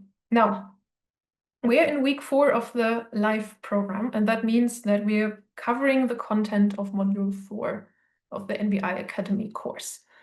But we decided to focus really on the climate data, the climate adaptation angle in the session today.